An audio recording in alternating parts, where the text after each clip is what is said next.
राधे भक्तों, जय श्री कृष्णा। आप सभी को पाप मोचनी एकादशी की बहुत बहुत शुभकामनाएं। पाप मोचनी एकादशी की कथा इस प्रकार है। धर्मराज युधिष्ठिर बोले, हे जनार्दन, चैत मास की कृष्ण पक्ष की एकादशी का क्या नाम है तथा उसकी विधि क्या है? कृपया करके आप मुझे बताइए। श्री भगवान बोले, हे राजन, चैत मास के कृष्ण पक्ष की एकादशी का नाम पाप मोचनी एकादशी है। इस व्रत के प्रभाव से मनुष्य के सभी पापों का नाश होता है। यह सब व्रतों से उत्तम व्रत है। इस पाप मोचनी एकादशी के महात्म्य के श्रवण व पठन से समस्त पाप नाश को प्राप्त हो जाते हैं। एक समय देवर्षि नारद जी ने जगत पिता ब्रह्मा जी से कहा, महाराज, आप मुझसे चैत मास के कृष्ण पक्ष की एकादशी विधान कहिए। ब्रह्मा जी कहने लगे कि हे नारद, चैत मास की कृष्ण पक्ष की एकादशी पाप मोचनी एकादशी के रूप में मनाई जाती है। इस दिन भगवान विष्णु का पूजन किया जाता है। इसकी कथा के अनुसार प्राचीन समय में चित्ररथ नामक एक रमणीक वन था। इस वन में देवराज इंद्र गंधर्व कन्याओं तथा देवताओं सहित स्वच्छंद विहार करते थे। एक बार मेधावी नामक ऋषि भी वहां पर तपस्या कर रहे थे।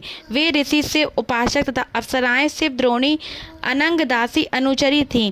एक बार कामदेव ने मुनि का तप भंग करने के लिए उनके पास मंजू घोषा नामक अप्सरा को भेजा।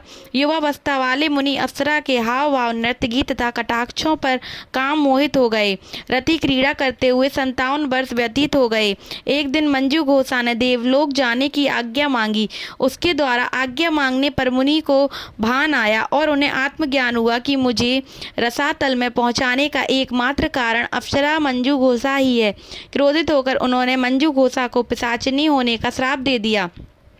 श्राप सुनकर मंजू घोषा ने कांपते हुए ऋषि से मुक्ति का उपाय पूछा। तब मुनि श्री ने पाप मोचनी एकादशी व्रत रखने को कहा और अप्सरा को मुक्ति का उपाय बताकर पिता च्यवन के आश्रम में चले गए। पुत्र के मुख से श्राप देने की बात सुनकर च्यवन ऋषि ने पुत्र की घोर निंदा की तथा उन्हें पाप मोचनी चैत कृष्ण एकादशी का व्रत करने की आज्ञा दी। व्रत के प्रभाव से मंजू घोष अप्सरा पिशाचिनी देह से मुक्त होकर देवलोक चली गई। अतः हे नारद, जो कोई मनुष्य विधि पूर्वक इस व्रत को करेगा उसके सारे पापों की मुक्ति होना निश्चित है।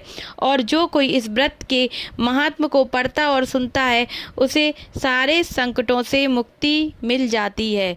बोलो जय श्री राधे।